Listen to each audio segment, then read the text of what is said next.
О, да, тут в мене був чудовий секс, пам'ятаю.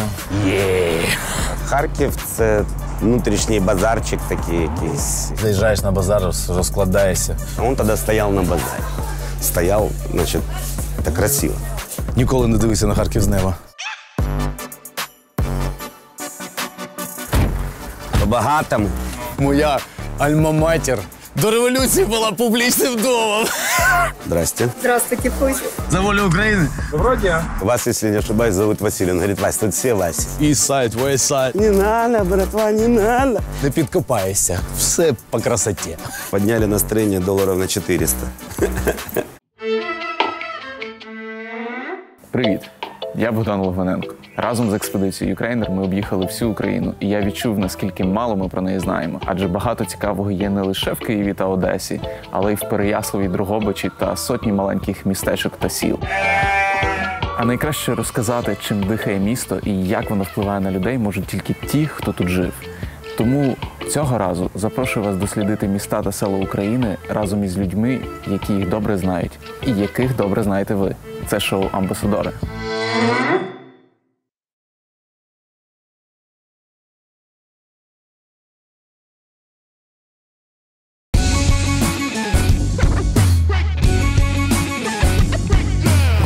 Вітаю у Харкові! Це місто студентів, модерної архітектури, інноваційних хабів та мистецьких рухів. А ще, кажуть, саме звідси походить український хіп-хоп. Сьогодні свій Харків нам покажуть учасники гурту танок на Майдані Конго «Фагот» та «Фозі».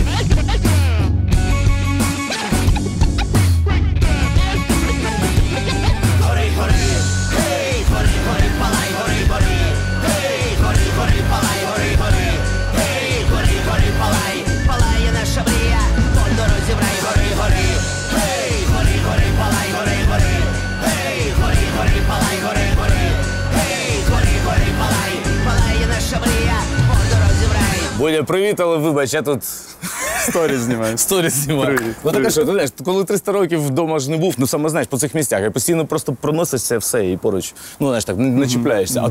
А тут просто, типу, бімба. Ми домовляємося зустрітися на цьому перехресті, і просто зупиняється якийсь чувак, і починає розказувати нам про місце, про Харків, про морг і про школу, що то було до революції, що відбувалося. І я такий уявив собі, 11 років тут провчився, скільки років прожив в Харкові і не знав, що це був раніше усадьба Філімонової. Капець. Прикинь.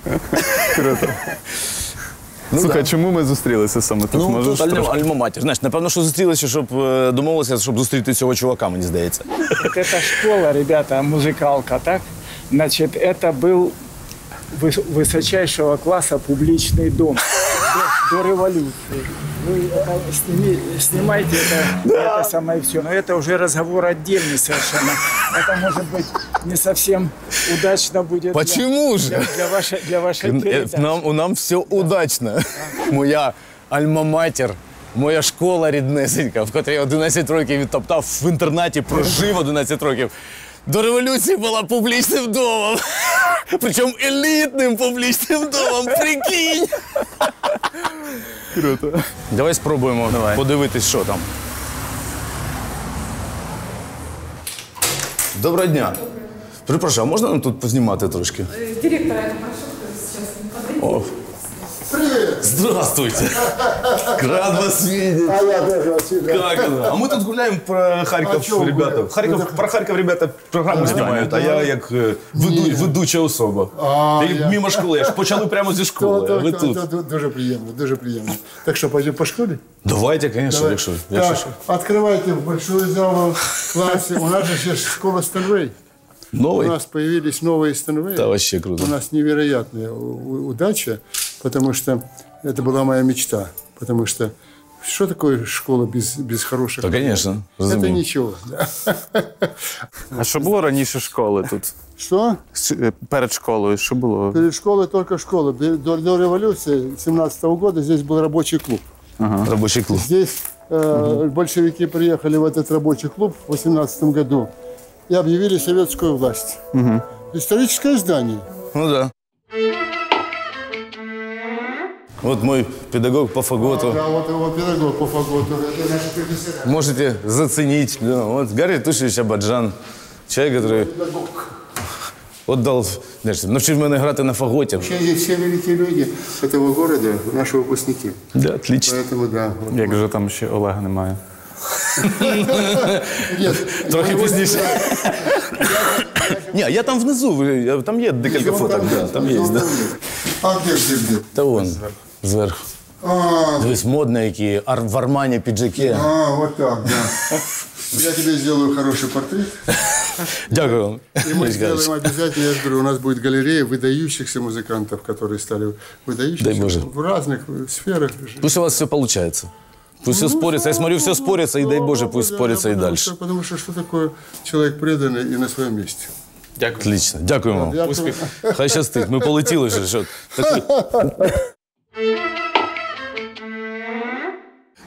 От саме тут був театр музичної комедії, котрий за 11 років мого тут життя, він працював там, ну, може, реально, роки 2-3.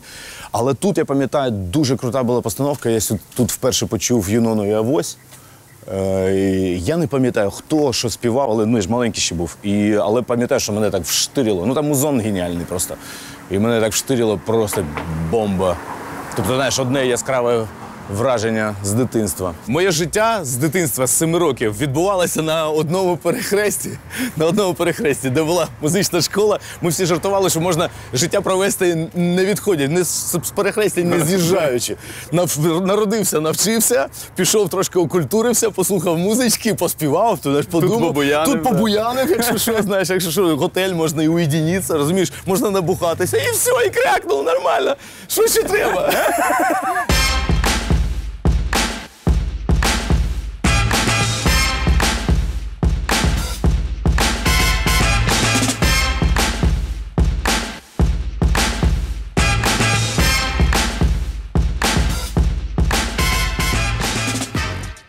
Привіт. Здоров. Радий бачити. Не будемо вдаватися, що ми познайомились, тільки Ну, ми дуже знайомі, давно так. знайомі. Та. Я колись був в фан-клубі ТНМК, так що для мене це ТНМК історія такого становлення. Вітаю тебе в Зростання. Харкові. Ти добре виріс на наших піснях. Ми зазвичай кажемо, що можна людину вивезти з Харкова, але Харків з людини не можна вивезти. Харків – це те, що завжди в нас такий внутрішній базарчик такий якийсь. І це місто, яке змінюється не так швидко, як би нам хотілося, але воно змінюється. І ми, мабуть, теж є прикладом того, як з мешканців Української Радянської Соціалістичної Республіки потрохи витискаються громадяни України. Це центр, це вулиця Сумська, парк Шевченка, там далі зоопарк, там далі найбільша площа, як нам завжди казали, в Європі, друга в світі. Але ми вже з'ясували, що це не так. Нам приємно вірити, що вона найбільша. Це театр опери і балету. Такі легендарна для Харкова споруда. Зліва зеркальна струя. Це такий один з символів Харкова. Там колись цвинтар був, потім церква, потім комуністи церкву зруйнували. І на тому місці вже не цвинтарі, не церкви, а зробили таку альтанку. Водоспадики такі, зеркальна струя. Всі набивали стрілку або біля градусника там далі, на площі, колись радянської країни, а зараз, я й не знаю, як вона називається. Конституції? Конституції, мабуть. Або біля струї. Цей театр будували 25 років. Якби не ця зала, і ми вже музикою давно не займалися. Тут Червона рута 97. Протягом 10 днів, це був травень 97-го року, Харків. І саме тут була Червона рута, саме тут. Ти думаєш, якби Червона рута в іншому місті була б, не взяли участь, напевно? Ні, я думаю, що якби не та Червона рута, нас би не було. Але вона відбувалася тут. Тут нагородження вже в останній день. Відбувалися великі концерти, були 3 дні на найбільшій в Європі площі, поки це не доведено. От. Ну і тут потім ми грали свій перший сімфо-хіп-хоп саме в цій залі. І для нас це було таке повернення. Це через скільки років? Через 17 років після «Червоної рути», чи через 16, ми зіграли тут перший сімфо-хіп-хоп, але зала така, вона все ж таки відчувається радянська. Після того ми вирішили частіше грати в театрі Шевченка, там все ж таки олдскул, він звучить і таке відчуття справжнього театру. А тут відчуття такого 27-го з'їзду КПРС. Ну, але сама будівля круто виглядає, якщо прибрати всю цю Один з рекламу. символів міста. Тепер вже так. В Харкові, до речі, ходив анекдот про оперний театр. Знаєш, розказували тобі? Розкажи. Це ж в радянські часи. Ну, його ж, щоб ви розуміли, цей театр будували 25 років. Уяви собі. 5 років будівництва. І коли його відкрили, через місяць з'ясували, що там десь тріщина пішла вже. Ну, коротше, але фішка не в тому. Анекдот був такий. Радянські часи, екскурсовод вигулює якусь там гурт іноземців по Харкову, по Сумській йде і говорить, ну, там парк Шевченка, бла-бла-бла, там фонтан, тут от дзеркальна струя, такі важливі для Харкова місця. І хтось питається, а що це за таке будівля, що це за одоробле таке? Екскурсовод їм каже, ну, це оперний театр, він будується там останні 20 років, довгобуд такий. Наступного дня її визивають на ковер. Що ж це ти так позориш Радянський Союз? Як так можна розказувати іноземцям, що в нас довгобуди якісь буває? Ну буває, але що ж ти отак нас позориш? Виговор, щоб виправився. Наступного дня він веде екскурсію з іноземними туристами, каже, от дзеркальна струя, вони питають, а це що? Він повертається, говорить, о, блін, вчора ще не було.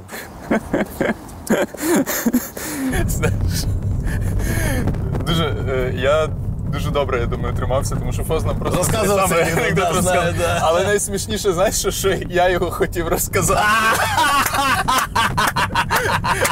Тому що я його років 5 тому почув перший раз, Подонок. знаєш, треба буде розказати. Розказати самому і нарізати.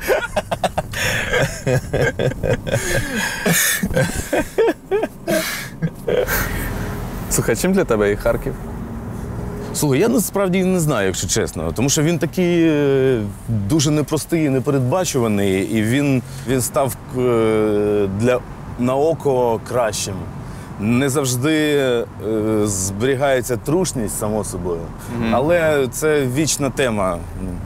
Знаєш, зберігати щось старе і лілеять його, і намагатись відноситися до того, як до там історії, до коріння, до важливого чогось, чи звалити і побудувати щось нове, але більш технологічне, вже сучасне. Ну, коротше, вічна боротьба. Але, по суті, правда десь завжди посередині. Як з музичною сценою? 100% купа всього відбувається, але просто я не тримаю руку на пульсі настільки.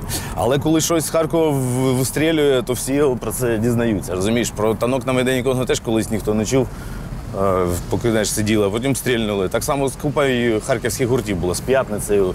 Зараз Курган з агрегатом. Їбошать, розумієш? Теж Харків, він, дивись, який різний, розумієш? От танок, П'ятниця, Курган, Жадан той самий, розумієш? Так. Панкуху там з собаками фігачать. Слухай, ви познайомилися з Фаготом, коли вчились на круп'є, так? В казино, да. Він раніше навчався, я на півроку пізніше, тобто вони нас навчали. Йому там в казино Сан Санич Гора, бос, і дав поганяла фагот.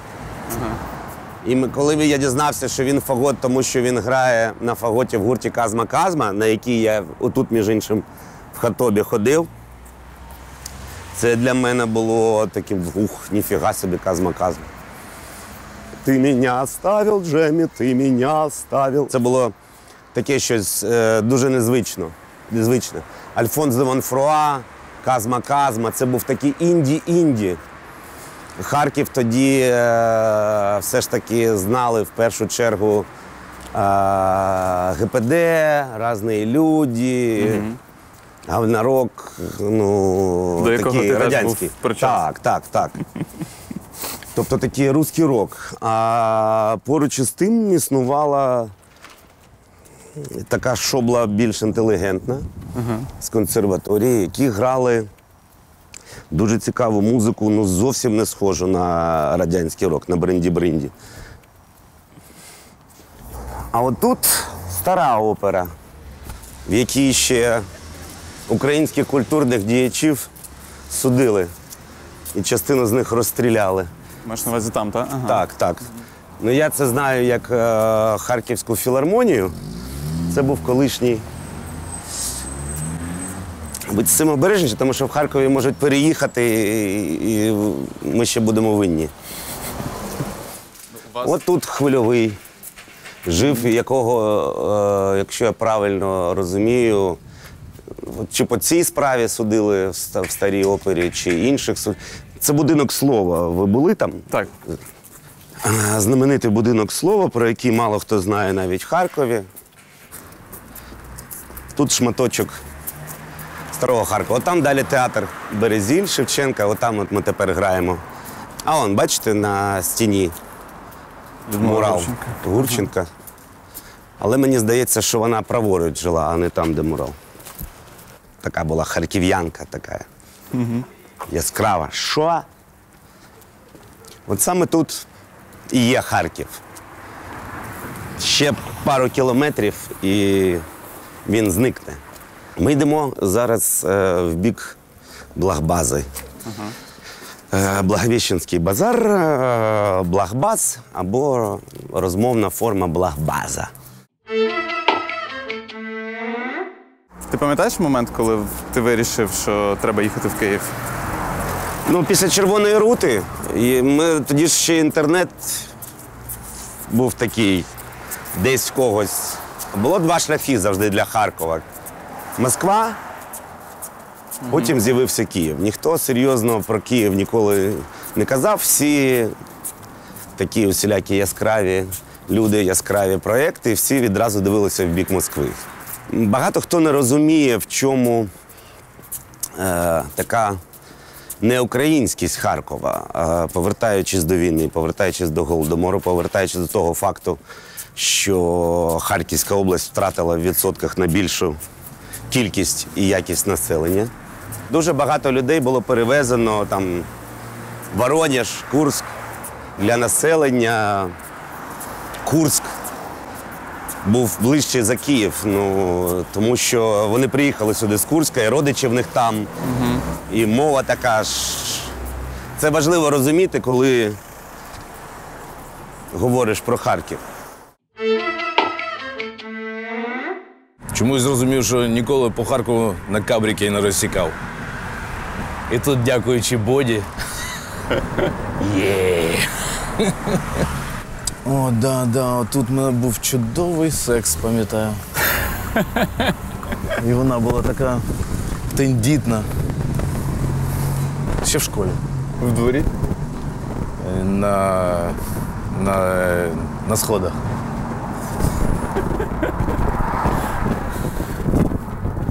Слухай, якби Харків це була жінка, яка б... Хо-хо-хо-хо-хо. Я думаю, на каблах і в міні. Скоріш за все, фарбованою, але блондинкою. Тому що іноді дуже личить, знаєш, дуже таким чорнявим дівчатам, коли повністю перефарбовуються. Напевно, що я тільки говорю тобі про це, я розумію, що я про маму, напевно, що своє розказую. Тому що вона в мене брюнетка така жгуча, але я її пам'ятаю вже виключно блондинкою. Тобто я її з чорним волоссям я бачив тільки на фотках.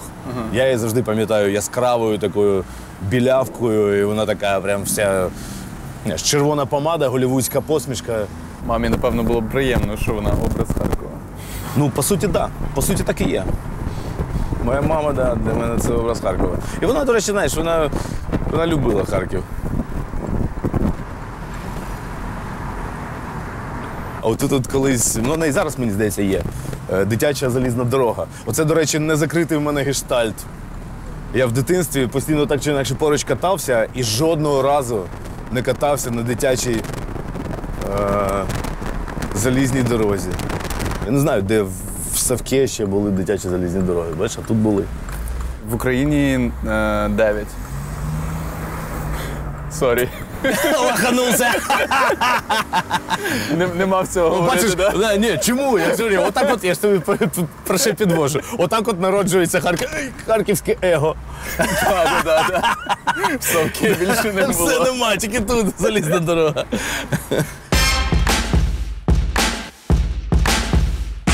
Серед харківських слів, які там відомі, ми знаємо, що Трємпіль, фабрика була тут, він був німець, я з дитинства знаю, всі знають.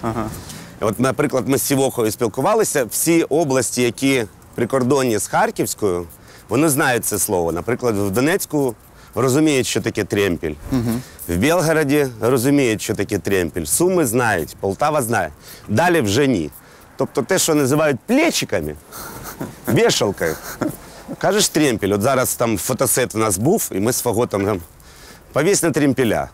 Ну там ці стилісти, на що? Ну розуміємо, не наші. Є ще одне харківське слово ракли. Ракли, ну, ворішки. Є вислів сявки.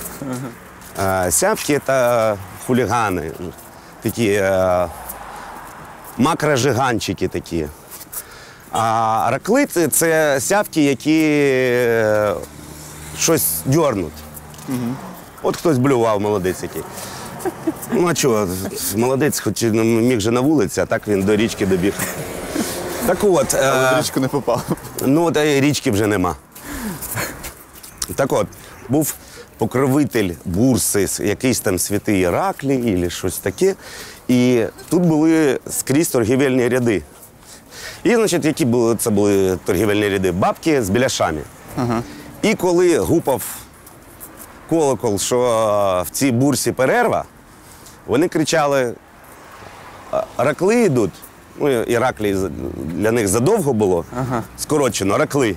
І вони накривали ці латки з біляшами якоюсь тканиною, щоб ті не поцупили. Тобто набігли, гоп-гоп-гоп, і вбігли. Що бабка за ними побіжить? Лишивши весь товар, ніколи не побіжить. Отак от, коротше, з'явилося десь на цьому місці, і з'явилося слово ракли. Це ставлення і до влади, і до, я не знаю, до ворогів, до сусідів, які там якісь підозрілі. Ракли.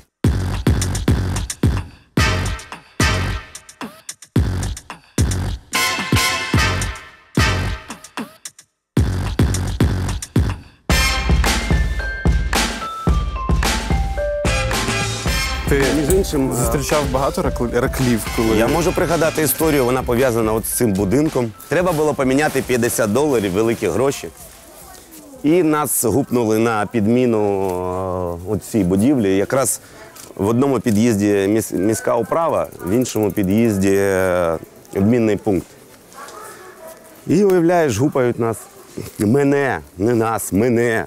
Який думав, що все, блатнее дальше некуда, все мы знаем, все проходили, много где бывали, много с кем общались. На підмінку, тобто мусора підбивають руку, поки повернувся на мусора, в тебе вже одиничка замість полтішка. Але вони не врахували, що нас було двоє, і Котя стояв пас за трасою, слідкував. Знімайте. Знімай. Оце Харків. Так от. І, значить, Котя вхопив одного, і ми домовилися, що возврат, пацани. І виходимо, городська управа, виходимо, ми ведемо людину, хлопця, а той вже у Кості питається вирватися, той не надо, братва, не надо. А на роботі не можна ж називати один одного ім'ям, щоб не спалитися. Тому є універсальна форма Вася. Кращі філологи світу не могли б вирішити всю етимологію слова «Вася», тому що Вася водночас – це лох, которого разводять. Вася водночас це незнайомий. Какой-то Вася – це статус відразу. І водночас Вася – це друг, з яким ти працюєш. Це звертання. Васенька, слышиш? Тобто дуже цікава історія походження Василій. Як сказав один барабанщик, нашому барабанщику, вас, якщо не ошибаюсь, зовут Василий. Он говорит, Вась, тут всі Васі. Так от, і той йде по вулиці до Карла Маркса, там фагот вам покаже. І так верещить, Вася, Вася. І той з якогось кута виглядає, бачить, що возврат, все, ребята, зазвичай возврат з половини. І завжди при цьому лунає фраза «ребята работали». Ребята работали, надо з половини. Але там... Потратили сили, час, натхнення. Як казали в «Крестном отце», в конце концов, ми ж не комуністи. Цікаво, що ми тут на цьому ринку знімали кобзаря із харківського кобзарського цеху. Він тут вранці сідає і грає на лірі, на бандурі. В Харкові цікава річ тим, слава Богу, що люди все ж таки впізнають, що це за інструменти, розуміють все це. От. А в Києві, у Львові багато хто не розуміє кобзарства, вони тобто не сприймають, що це така професія, що граючи на дворі, не розуміють, що це за інструменти такі і так далі. Тобто таке сприйняття якесь туристичне. А в Харкові, в Миргороді люди сприймають, що це, і немає питань, що це ви робите. Тобто зазвичай це воно, слава Богу, що так, і треба це підтримувати, намагатись. Ну і в давні часи кобзарів не було їх десятки і сотні тисяч, завжди це їх було небагато. Тому намагаємось якось тримати хоч потроху.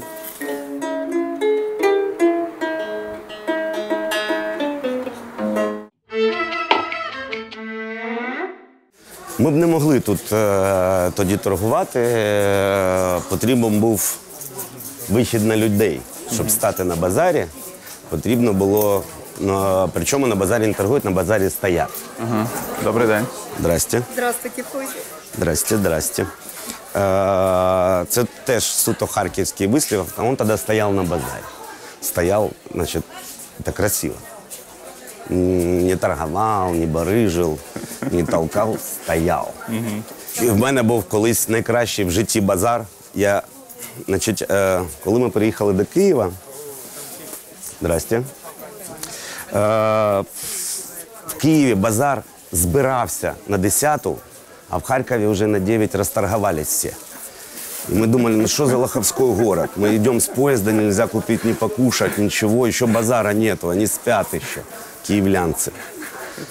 От, і в мене був базар мрії, коли на Московському перепала нам партія детских носочків з верблюдиками. Таких от маленьких, на 3, на 4, на 5 років. А ті, ми виставились вовремя, там в 7 з чим-то. І люди, які йшли на базар торговці, розхватали у нас все до відкриття ринку. Тобто всі ті жінки, які йшли торгувати, а для внучечка взяти білі носочки, і верблюдик нарисований цвітний. І о 9 ранку ми, я, Діля і Котя йшли з базару отак от. Всіх благ. Всіх благ. О 9 ми все, розпродались в ноль і все, і валили. Це було, ну, просто blaze of glory. Цей момент, який ніколи не забути, і мало що порівняти можна з відчуттям, коли ти з базара йдеш о 9 ранку і ти все продав. Харків'яни всі торгували, фагот їздив, у Боно, БДН, на Польщу возив. Повітряні кульки маленькі, надувні такі, брали і везли в Польщу. І ми великим автобусом їхали, приїжджали десь, не в Варшаву, а десь, я не пам'ятаю, які міста, такі поменше трошки міста. І тупо на базар, знаєш, містовое платиш, заїжджаєш на базар, розкладаєшся. І там, звісно, відлітало все просто. Ти спрайту додому привіз. Ну реально, у нас якийсь момент, мама спочатку мама їздила, а потім я їздив вже. І мама вперше, коли повернулася, вона привезла 2 пластикові оці 1,5-літрові ну, грубо говоря, в сітро, солодку воду газовану. І поставила в бар, і вони в нас стояли десь там рік. Як сувенір. Так, як сувенір з Польщі, тому що тут такого пластикова пляшка. Як, знаєш, як якісь там космічні технології це виглядало і все.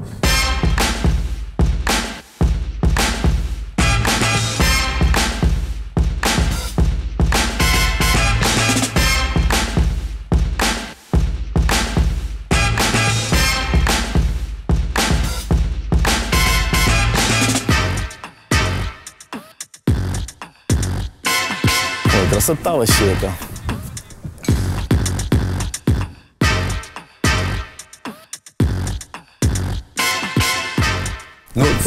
Ну, в моєму дитинстві цього не було. Ну, в Харкові все переробили. Парки вирішили повністю віддати людям. І це правильно. Тут взагалі, знаєш, скільки б там питань не було до керівництва міста, розумієш, але це взагалі не підкопаєшся. Все по красоті. Якою була тусовка харківська от того часу, коли починався тут весь цей хіп-хоп? І не було. Сталося ж так, що ми коли зробили програму «Репобойма», і типу, сказали, що хто кому цікава хіп-хоп культура, хто цікавиться репом, типу, підтягуйтесь. І адреса ж Приват ТВ була. І буквально ж наступного тижня... Не імейл, да, просто адреса Пушкінська, 79. І буквально ж наступного тижня к нам прийшли чуваки Сем, Макс із гурту SYD. І це, знаєш, і все. І вони прийшли такі, Максик був в цепях, причому цепь була така, знаєш, звичайна. Спортивний костюмчик, знаєш. І вони прийшли, сказали, ну, кепочки, всі діла. Прийшли, сказали, такі фуфаєчки. Ну, ми тут на хіп-хопі, а що, ви говорили, тут ви хіп-хопчиком, репчиком займаєтесь. І все. І воно так сталося, що ми потім вже ж почали, купа гуртів почала з'являтися, нам приносили касети. Ми відслуховували весь цей матеріал і почали робити ж ці перші... Фестивалі. Спочатку концерти просто робили. Спочатку просто робили концерти, на Приват ТВ там само ж друкували запрошення, просто якісь там квитки, роздавали так от на вулицях. І потім понеслася. Матеріалу стало багато, програма була. І вирішили просто робити фестивалі. І почали робити In The House 2, 5, і понеслась. Bad Bee сюди привозили вже там. І навколо Репобойми почали з'являтися такі, як хіп-хоп-анклави. Само 100% одразу тут же з'являвся анті-анклав, котрий говорив, що вони всі, типу, уєбани, вони нічого не розуміють, тільки я справжній реп, типу, вони не реп, і в щось там, типу, в контр. Ну, кажуть, вічна тема. East Side, West Side, anybody killer.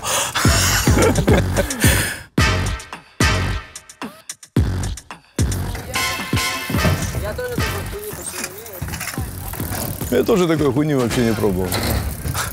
Місце, де тебе не впізнають. Ну, Вони занадто молоді для того. ну да, прийшов час. Можна сказати, наступне покоління. Та вже це вже навіть не наступне. Це вже через одне. Ти що, звісно. Я наступний. Ти наступне, да? Ну нормально, бачиш, з Конго-клубу які файні кадри виходять. Найпотужніший епік фейл це був, ну я знаю, це я навіть Полошику розказував цю історію. Знаєш, коли мене зупинили давно-давно, їхав на машині з Крима, і даїшник зупинив мене, взяв права, сів в свою машину, я підходжу до нього і починаю щось говорити, знаєш, там, та може, там, знаєш, він дивиться на мої права, дивиться на мене, дивиться знову права, потім на мене, потім Сашко Положинський.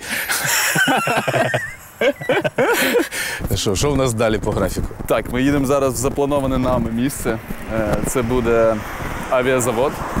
Був коли-небудь на авіазаводі? На авіазаводі ні. В авіаінституті був, а на заводі ні. Ми зустрінемо там пілота громадянської цивільної авіації, з яким трошки побачимо Харків з неба. Є! Ніколи не дивився на Харків з неба. По-багатому. Ну.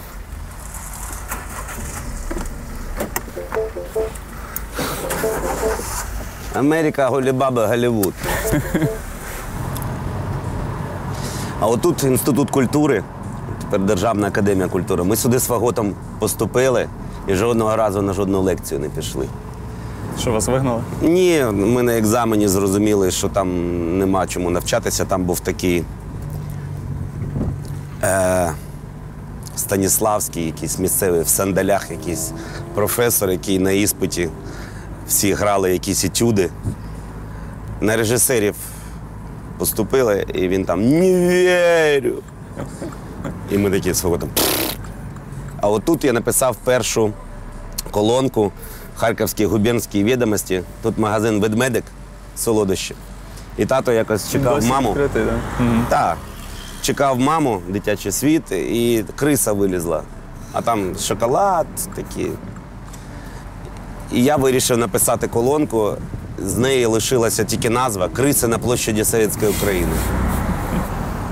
Цікаво, що українське книговидання дуже залежне від Харкова, тому що майже все друкується в Харкові. Років 10 тому мені сказали, що в Харкові більше 100 видавництв. Ну, принаймні йдеться про юридичні адреси. Більше 100 їх, і чомусь все друкувалося в Харкові. Така база була. Тут є клуб сімейного дозвілля їхній. Я не знав, де він. Вони видавали пару книжок. Ну, між іншим, я в них замовляв для нашого магазину книжки. Знав би, що поруч заїхали би, забрали товар. Це так по-харківськи було б. То нова пошта. Заїхати, поговорити. Ти 2 роки тому зіграв цей свій сольний концерт, так? Було. Мені просто цікаво, ти фактично, в тебе був цей сайт-проект «Метаморфозі», він, як на мене, був досить успішним, але ти... Ти ж в кліпі знімався. Ми ж знімали відео на пісню. Телефон стайл. Так.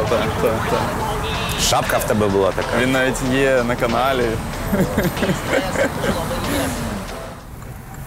Ну, потім я награвся в це і з'явився, я поміняв собі хобі, почав книжки писати. Зараз хочу почати писати серіали замість книжок. Ну, тому що не цікаво постійно в одній і тій самій позиції кохатися з життям. Футбол – це теж одна із таких забав? І футбол – це головне хобі. Це що? Я ходив на стадіон, коли там Блохін в Харкові забивав свій 200-й гол, 300-й взагалі. От тоді я був. А родина жила просто за парканом від Металіста. І там навіть вулиця є Храмова. Це мій двоюрідний дідусь, герой Радянського Союзу. Він літав на реактивних літаках над Червоною площею. І я пам'ятаю, була історія, Артем Франков, щотижневику футбол, написав, от ці українські назви міст, ну що за брехня, не було ніколи храмів на вулиці Храмовій. І я йому написав смс-ку «Тьома, штанга стратив». Це вулиця імені мого діда. І він вибачився в наступній редакційці, написав вулиця не Храмова від храмів, а вулиця від прізвища. Микола Храмов.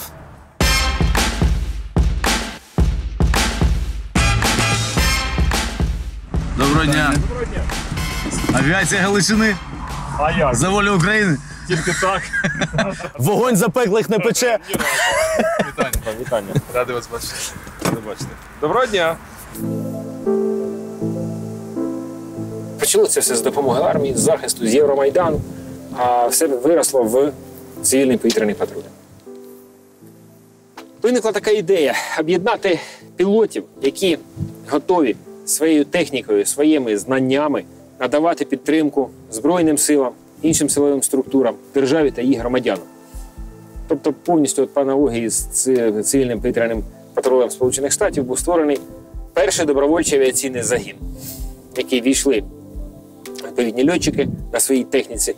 Починаючи з 2014 року, це було сприяння і Збройним силам, Службі безпеки України в подоланні терористичної загрози, сприяння аеромедичній евакуації. В 2016 році на базі першого добровольчого авіаційного загону був створений цивільний повітряний патруль. Такий, врятувала дитину на день народження мами. Поки я літав, мама тут сиділа в моєму машині, чекала, поки я... Ну круто, молодець, герой. Мама. І мама герой. Героя породила. Отож. Ну що, поїхали?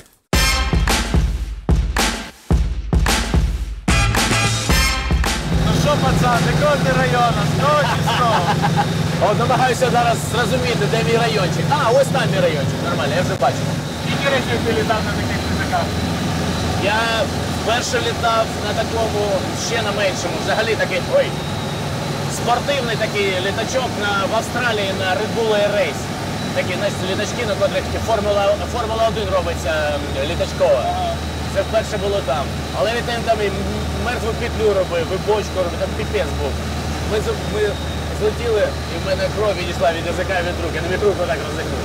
А другий раз в Степанюкову це спортивному такому політав. Це такий... А, ні, ще в мене товариша є літачок, ми з ним літали один раз над Києвом. Прямо над Північним мостом кружили на закаті, такий кайф. Бімба просто була. Отакий він, рідний Харків.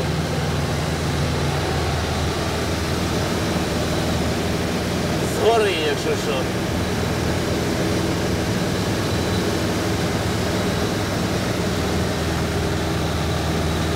Ти не знімаєш, ні? Знімаю. Є, згоден.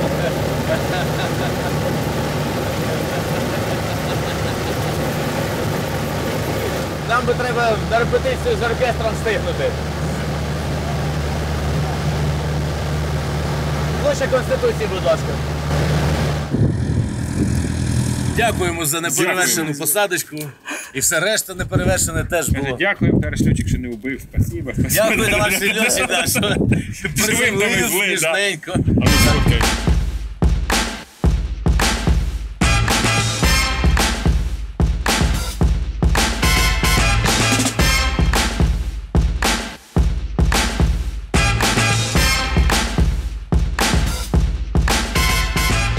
Куди ми приїхали? Що тут? Дивись, ми хочемо показати тобі трошечки інакший Харків, якого ти, можливо, не бачив. Це Харків інженерів молодих. Вони мають тут свій хаб, який називається гараж-хаб.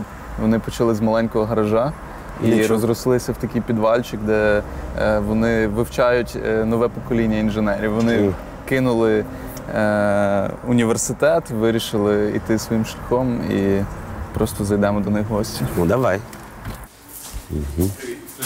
Здрасте. Здрасте. Саша. Ми втратили свої стипендії в тому році, коли виграли міжнародний турнір, тому що це потребувало від нас дуже великої концентрації саме на цьому змаганні, і ми не могли просто відвідувати пари. Університет перестав бути для нас таким авторитетом, до якого треба просто приходити і витрачати все своє студентське життя саме на навчання. Плюс у нас вже був тоді гараж.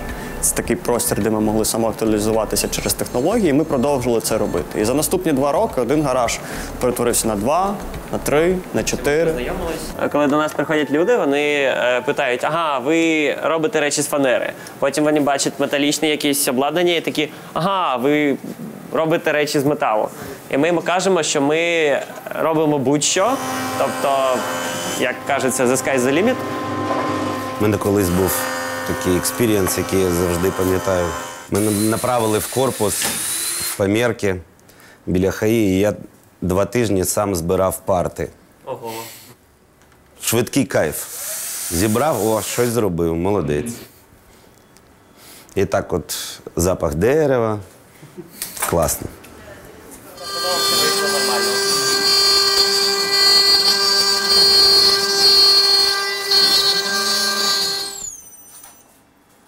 Є.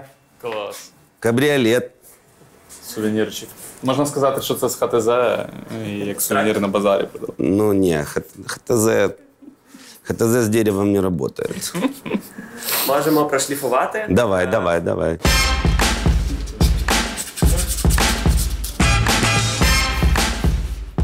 Нормуль, мамуль. Так. Можем покрыть ее маслом, Давай. чтобы выглядело лучше. С маслом все вкуснее. Нам когда-то пришел 13-летний мальчик, который дома обрабатывает красное дерево. Да, и... На богатые гробы? Наверное. Предложил нам в нашу мастерскую купить. Но мы не согласились. То ли еще будет, то и наш будущий мэр. Рано или поздно. Вот теперь нужно было на Блавбазу ехать. Толкать. Добираем. Машинки, девочки, добираем. Кто забыл? Детские машинки, девочки, добираем. Клас. Ти що, не думав, що ми тебе повернемо до уроків праці? Ні? Взагалі не думав. Ну що? Клас. Фото хочу. Може, робимо селфі? Подожди, селфи надо заслужить. Селфи потом. Первым делом в автомобиле. Давайте разом. Окей, ну что, гран мерси. Супер. Подняли настроение долларов на 400. Все, удачи. Приходите к нам. Да. Будем проезжать по проспекту Гагарина, уже будем знать точку сборки.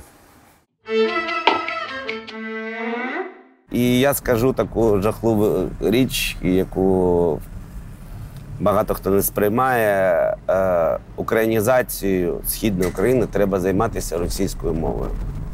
Тому що тих, хто розуміє українську, українізовувати вже не треба, вони вже наші. А от тих, хто змінюватись страшно, розумієш, втрачаючи якусь базу. А Харків вже не має випромінювати впевненість в собі. Тому все-таки нарочити. Таля! Ну, тобто, це защитна реакція. Дякую тобі. Та нема за що. Я возвращаю мікрофон. Для чого? Для кого? В тебе ще немає рубрики «Бари України»? Я ще. Це в майбутньому. Якщо що, бери мене ведучим. Рубрики маленькі. Отак от починав з реп-обоями. Так, закінчив по барам. Я не проти, ти що, це нормально, це така нормальна тема. Що ж, докотився. Це ж ти, коли ти виходиш на пенсію, що тобі лишається? Як пригадувати те, що з тобою відбувалося, і моніторити, і, значить, так, матеріалізувати сьогодення. А де це краще робити, ніж в барі? Ну так. Коли тобі, прикинь, десь там 70-80, сидіти в барі, попивати бульвардє. І причому кататися по Україні, то прикинь, в мені ж багато що є пригадати не тільки про Харків. Бари жмеренки. Жмеренки, да, бари жмеренки. Жашко.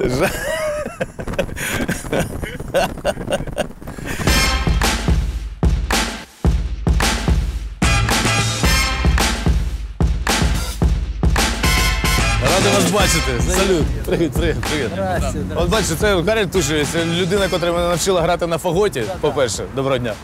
А по-друге, з його легкої руки ми зараз цей симфо-хіп-хоп і зараз там лабаємо. А ми з Бричкінь проходили повз школу, я показував школу, десятилетку, зайшли, а там Алтухов сидить. І він нам екскурсію просто по школі повністю зробив. А тут підходимо до консерваторії, а тут ви. Бачите, як все складається? Так що, ми на цю. Ну що, вдали вам репетиції? Да, дякую дуже. Дякую тобі. Давай. Радий тебе бачити, да. Бачиш, я думав, я тобі про Харків розказати. Сталося, що ти мені дещо розказав, показав. Так що дякую. Хай щастить. Дякую. Вітаю у Харкові. Це місто інноваційних... Вітаю в Харкові. Це місто студентів, інноваційних рухів, мистецьких просторів і так далі. Вітаю в Харкові. Це місто студентів, інноваційних... Чому я починаю з інноваційних? І сьогодні це місто, про це місто нам розкажуть учасники гурту «Танок на Майдані Конго». Танок на Майдані Конго!